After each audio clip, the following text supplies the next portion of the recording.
اللہ تبارک و تعالی نے قرآن مجید میں ارشاد فرمایا ہے وَإِلَٰهُكُمْ إِلَٰهٌ وَاحِدٌ، فرمایا تمہارا معبود ایک ہی معبود ہے، لا الہ الا، اس کے سوا کوئی عبادت کے لائق نہیں ہے، هو الرحمن الرحیم،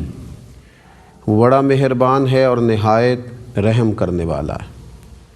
اللہ تبارک و تعالی وحدہ لا شریک ہے، اس کی ذات و صفات میں کوئی اس کا شریک نہیں ہے۔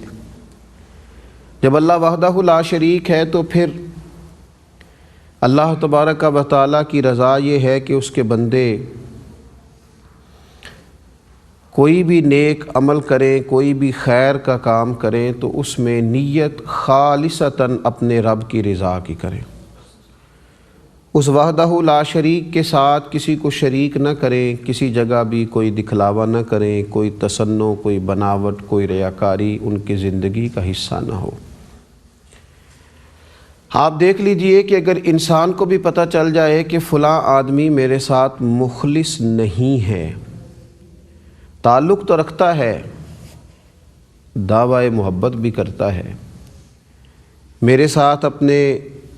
رشتے کا اظہار بھی کرتا ہے، لیکن مخلص نہیں ہے،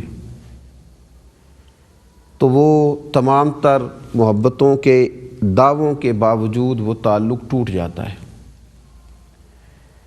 گھر کے اندر میاں بیوی کے ساتھ اور بیوی اپنے میاں کے ساتھ اگر مخلص نہیں ہوتی تو وہ گھر نہیں چلتا، تو اخلاص کے بغیر تو ایک گھر نہیں چل سکتا، تو پورا دین کیسے چلے گا؟ مسلمان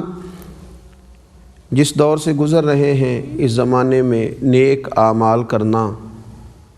فتنوں کے درمیان ویسے ہی ایک مشکل کام تھا، اور پھر اگر کوئی نیکی کر لی جائے، کوئی خیر کا کام کر لیا جائے اور اس میں ساتھ دکھاوا بھی شامل کر لیا جائے، وہ کام ضائع ہو جاتا ہے۔ امام غزالی رحمۃ اللہ تعالی علیہ اس کی مثال اس طرح بیان فرماتے ہیں کہ ایک بادشاہ اپنے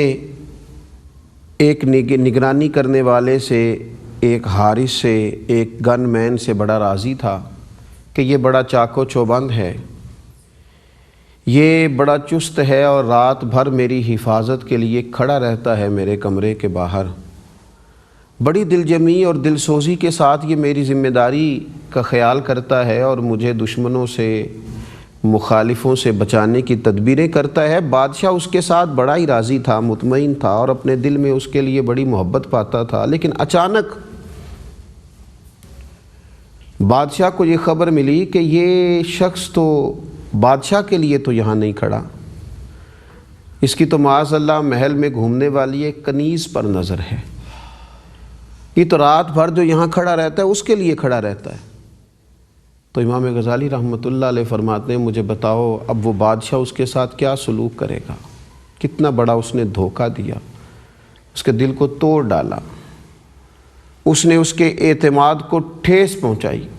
کیا اس کے ساتھ وہ سلوک کرے گا؟ تو بلا مثال و بلا تشبیہ صرف سمجھانے کے لیے فرماتے ہیں بتاؤ نا، ایک شخص بڑے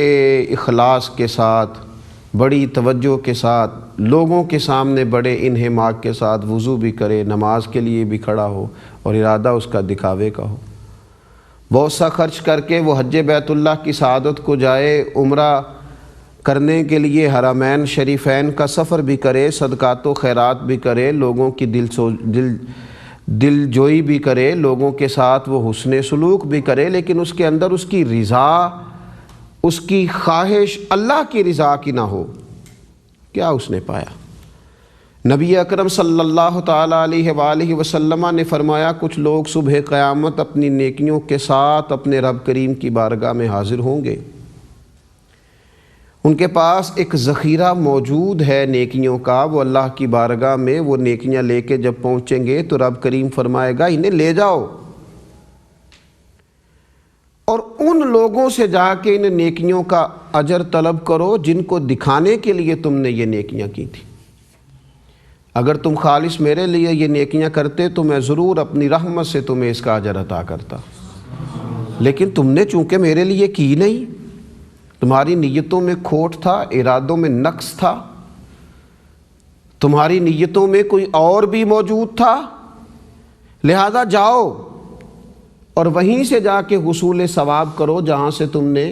جن کو دکھانے کے لیے تم نے یہ نیکیاں کی تھیں۔ لیکن اگر خالص اللہ کی رضا کے لیے نیکی کی جائے، اپنے مالک کو راضی کرنے کے لیے کی جائے، اس کی بارگاہ میں رجوع کرنے کے لیے کی جائے، اس کی رحمت کی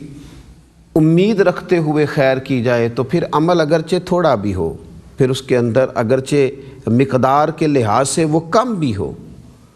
تو حضرت سیدنا معاذ ابن جبل رضی اللہ تعالیٰ عنہ ارشاد فرماتے ہیں کہ نبی پاک صلی اللہ تعالیٰ علیہ وآلہ وسلم نے فرمایا، اپنے دین کو اللہ کے لیے خالص کر لو، ریاکاری، تصنع، بناوٹ، دکھلاوا، اس سے اپنے آپ کو بچا لو، دین کو اپنے رب کے لیے خالص کر لو، تمہارا تھوڑا عمل بھی تمہیں کفایت کر جائے گا، دنیا اور آخرت میں تمہارے لیے خدا کی رحمت کا باعث بن جائے گا۔ لیکن شرط یہ ہے کہ تم خالص کر لو اپنے اعمال کو، اپنے رب کے ساتھ اپنے دین کو خالص کرو، ریاکاری سے، بناوٹ سے، تصنع سے بچو، اپنے معاملات اپنے رب کے ساتھ ٹھیک کرو۔ جب یہ چیزیں پیدا ہو جاتی ہیں،